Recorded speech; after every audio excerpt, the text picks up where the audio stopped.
साथियों, तो अतिथि शिक्षक नियमित हों, इसके लिए अभ्यर्थियों ने याचिका लगाई और याचिका लगाने के बाद डीपीआई ने क्या जवाब दिया है, किस तरीके से जो अभ्यर्थी हैं वो नियमित नहीं हो सकते, क्या कारण है, सारी चीज़ें उन्होंने मेंशन की हैं और अतिथि शिक्षकों को क्या लाभ मिल रहा है और कितने प्रतिशत उनको जो है नियमित भर्ती में उनको हिस्सेदारी दी गई है, कितने प्रतिशत उनके लिए आरक्षण है, ये सारी चीज़ें उसमें मेंशन की गई हैं।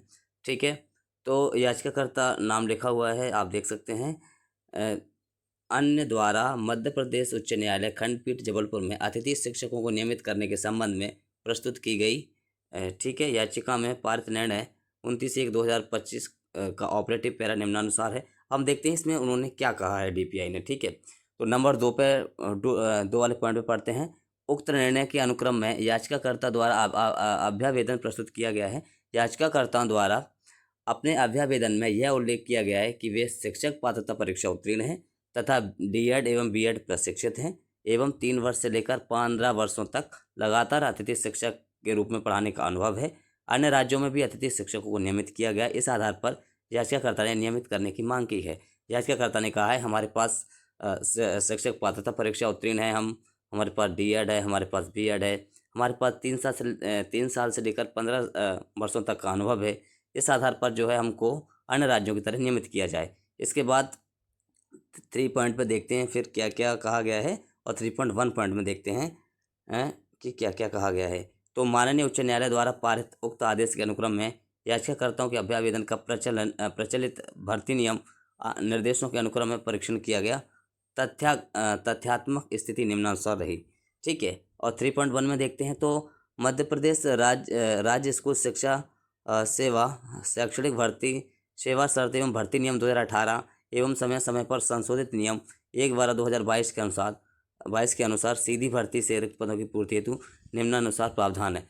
सीधी भर्ती से निम्नानुसार जो है प्रावधान है भर्ती के, वो हम देखते हैं। तो 3.11 में देखते हैं नियम 8 के उपनियम 5 में शिक्षक पात्रता परीक्षा के उपरांत शिक्षक चयन परीक्षा के माध्यम से शिक्षक भर्ती का प्रावधान है। पहले एक परीक्षा होती थी, उन्होंने अब मेंशन किया कि पात्रता परीक्षा और उसके बाद चयन परीक्षा उत्तीर्ण होने के बाद ही इसका प्रावधान है। ठीक है, और 3.1.2 में देखते हैं याचिकाकर्ताओं द्वारा अपने अभ्यावेदन के साथ प्रस्तुत संचालनालय के पत्र क्रमांक अतिथि शिक्षक जो भी लिखा हुआ है, जिसमें भी यह स्पष्ट उल्लेखित है कि शिक्षक भर्ती हेतु आयोजित परीक्षा में अतिथि शिक्षकों हेतु आरक्षण का प्रावधान है। मतलब अतिथि शिक्षकों को पहले से जो है आरक्षण दिया जा रहा है। 3.1.3 में देखते हैं नियम 11 उपनियम 7 खा में अतिथि शिक्षकों के लिए निम्नानुसार प्रावधान है।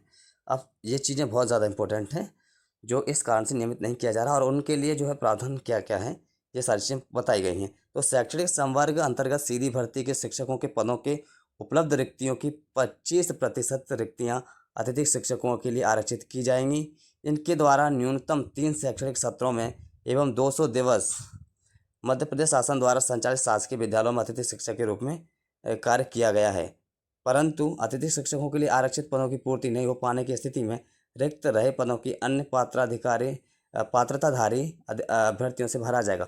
मतलब अगर 25% जो पहले मिलता था अतिथि शिक्षकों को आरक्षण, उसमें अगर अतिथि शिक्षक नहीं मिलते हैं तो उन पदों को अन्य अभ्यर्थियों से भरा जाएगा। लेकिन अब जब इनका संशोधन हुआ 2018 के भर्ती नियमों में 2024 में 3.1.4 में देखते हैं मध्य प्रदेश राज्य स्कूल से शिक्षा सेवा शैक्षणिक संवर्ग सेवा शर्तें एवं भर्ती नियम 2018 में दिनांक 27/12/2024 संशोधन अनुसार अतिथि शिक्षकों को सीधी भर्ती में 50% आरक्षण का प्रावधान किया गया है। मतलब अब जो है 27/12/2024 से मध्य प्रदेश में भर्ती नियम में संशोधन हुआ है। अब जो अतिथि शिक्षकों को सीधी भर्ती में 50% आरक्षण मिलेगा। मतलब 50% आरक्षित जो सीटें हैं वो अतिथि शिक्षकों के लिए रहेंगी।